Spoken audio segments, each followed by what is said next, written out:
Hello दोस्तों, मैं हूं अशीम अकरम और आप देख रहे हैं डिजिटल एडुकेट चैनल। आज हम बात करेंगे सोशल साइंस का इम्पोर्टेंट क्वेश्चन के बारे में। जी हां दोस्तों, 10th क्लास की जो है इम्पोर्टेंट क्वेश्चन का भी सीरीज चल रहा है सोशल साइंस। इससे पहले हम 3 वीडियो दे चुके हैं। एक आपका इम्पोर्टेंट क्वेश्चन का सिलेबस यानी सोशल साइंस का सिलेबस, उसके बाद फिर दिए हैं इम्पोर्टेंट क्वेश्चन का फुल इम्पोर्टेंट यानी कई लिस्ट में बना के। उसके बाद अब ये मॉडल से बात कर रहे हैं। और ये सब जो क्वेश्चन है खास करके जो ट्यूशन टीचर हैं उनके लिए बहुत फ़ायदेमंद होंगे और उनको ये सब पीडीएफ भी मिल जाएगा और पीडीएफ अपना प्रिंट करके बच्चों का वो तैयारी करवा सकते हैं, एग्ज़ाम ले सकते हैं। और ख़ास करके हम बताएं कि जो स्टूडेंट 400 से प्लस मार्क्स लाना चाहते हैं, अगर वो बढ़िया रिजल्ट करना चाहते हैं तो उसको सोशल साइंस के ऊपर एक मेहनत या एक टाइम आपको देकर लगन से पढ़ना चाहिए। और इसमें हम काफ़ी इंपॉर्टेंट क्वेश्चन बात करेंगे। सिर्फ जितना हम इंपॉर्टेंट क्वेश्चन इनसे बात कर रहे हैं उन्हीं सब क्वेश्चन को अगर आप तैयारी करेंगे, खास करके सोशल साइंस के बारे में हम बात करेंगे, तो आपका जो है अच्छा स्कोर यानी अच्छा मार्क आ जाएगा। जो स्टूडेंट अच्छा मार्क्स लाते हैं, टॉप करते हैं, उनका अगर आप मार्कशीट देखेंगे या उसका नंबर शीट देखेंगे तो आपको इससे यही पता चलेगा कि हर सब्जेक्ट में एवरेज मार्किंग लाने की कोशिश करते हैं।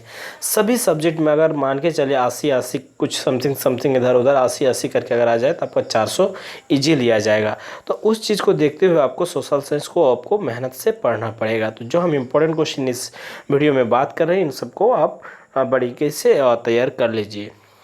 ठीक है। जो इसका पीडीएफ लेना चाहते हैं, छोटा सा अनाउंसमेंट है, जो इसका पीडीएफ लेना चाहते हैं उनको 500 रुपया पे करना पड़ेगा।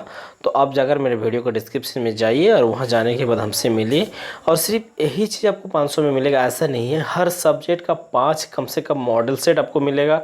उसके बाद कम से कम 4 आपको बुकलेट सिस्टम से हम देंगे, उसमें काफ़ी पेज होगा और हर सब्जेक्ट का आपको इम्पोर्टेंट क्वेश्चन, उसके बाद साइंस का, मैथमेटिक्स का जो है आंसर चैप्टर वाइज आपको मिलेगा पीडीएफ फॉर्म में। ठीक है। तो आप अगर पे करेंगे, जो इस टीचर पे कर चुके हैं उनको मिल जाएगा इजीली। ठीक है। अब यहाँ पे हम बात करेंगे पहला, ठीक है, इतिहास। इतिहास में यहाँ पे पहला क्वेश्चन जो है, वियतनाम कम्युनिस्ट पार्टी की स्थापना कब और किसने की। ठीक है। उसके बाद वहीं पे एक अथवा से भी क्वेश्चन रहेगा, उदारवाद से आप क्या समझते हैं। उसके बाद यहाँ पे है कन्फ्यूशियस कौन था। कन्फ्यूशियस कौन था। वियतनाम के बारे में फन यो मित्रा मिन्हा त्रिन्हा का उद्देश्य क्या था। फन बाओ चाओ और उनके विचारों में क्या भिन्नता थी। उसके बाद महामंदी के कारणों की व्याख्या कीजिए। 4 नंबर क्वेश्चन आप देख सकते हैं, 19वीं सदी के यूरोप में कुछ उद्योगपति मशीनों के बजाय हाथ से काम करने वाले श्रमिकों को प्राथमिकता क्यों देते थे। अथवा से क्वेश्चन है, लोगों को मनोरंजन के अवसर उपलब्ध कराने के लिए इंग्लैंड में 19वीं सदी में मनोरंजन के कौन कौन से साधन सामने आए। नमक यात्रा की चर्चा करते हुए स्पष्ट करें कि यह उपनिवेशवाद के खिलाफ प्रतिरोध का एक असाधारण प्रतीक था। उसके बाद यहाँ पे क्वेश्चन है, मार्टिन लूथर कैसे मुद्रण के पक्ष में था और इसने इसकी खुलेआम प्रशंसा की। व्याख्या करें कि 1740 के बाद गरीब लोगों भी उपन्यास पढ़ने लगे। यहाँ पे दिए गए एक मानचित्र रहेंगे, इस मानचित्र में आपको विश्व का मानचित्र में कुछ ऐसे बिंदु को दर्शाना होगा। ठीक है। यहाँ पे दिया गया है। तो आप सब यही रिक्वेस्ट रखेंगे कि अगर आप फर्स्ट टाइम इस वीडियो को देख रहे हैं तो जाकर जो हम इंपॉर्टेंट क्वेश्चन दिए हैं उनको देखिएगा। तो इन सब चीज़ों में काफ़ी 5-10 गो है तो जिनमें आपको तैयारी करने का बेस मिल जाएगा। ठीक है। तो उन सब चीज़ को आप जरूर देखिए। यहाँ पे आप क्वेश्चन देखिए, भूगोल, यहाँ से इकाई 2 शुरू होता है, भूगोल। इनमें से कौन सी एक फलीदार फसल है। उसके बाद जौहरी ऊर्जा निम्नलिखित में से किस प्रकार का साधन है। परंपरागत तथा गैर परंपरागत ऊर्जा के साधनों में अंतर स्पष्ट करें। सीमांत सड़कों का महत्व बतावे। बहुउद्देशीय परियोजनाओं से होने वाली कई 5 हानियों का उल्लेख करें। प्रौद्योगिक और आर्थिक विकास के कारण संसाधनों का अधिक उपयोग कैसे हुआ।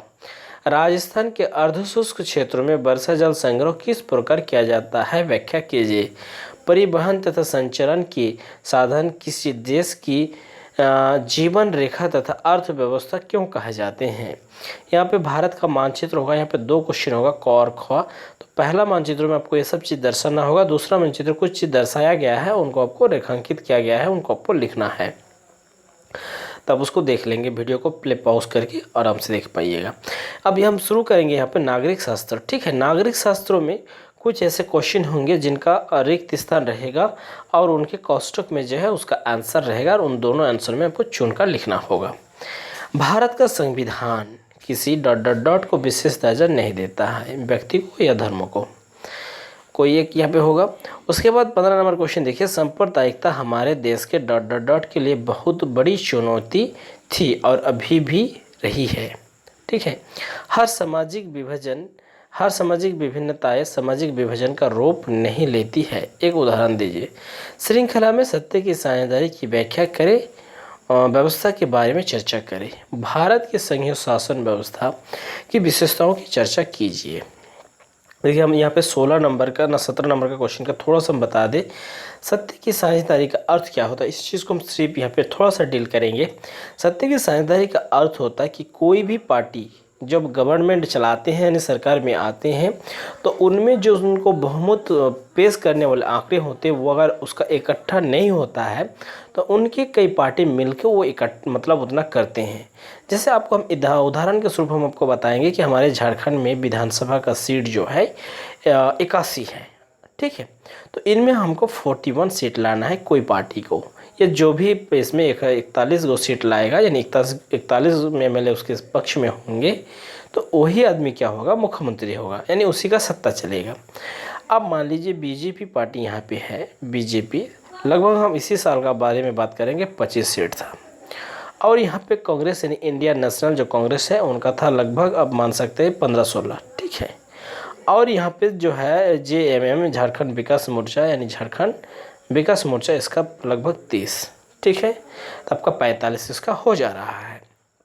और इनसे मान के चलिए एक जो है लालू प्रसाद का वो भी सीट में एक था, तो ये टोटल मिला के क्या हो रहा है, कुछ हो रहा है यानी 41 से पार कर रहा है।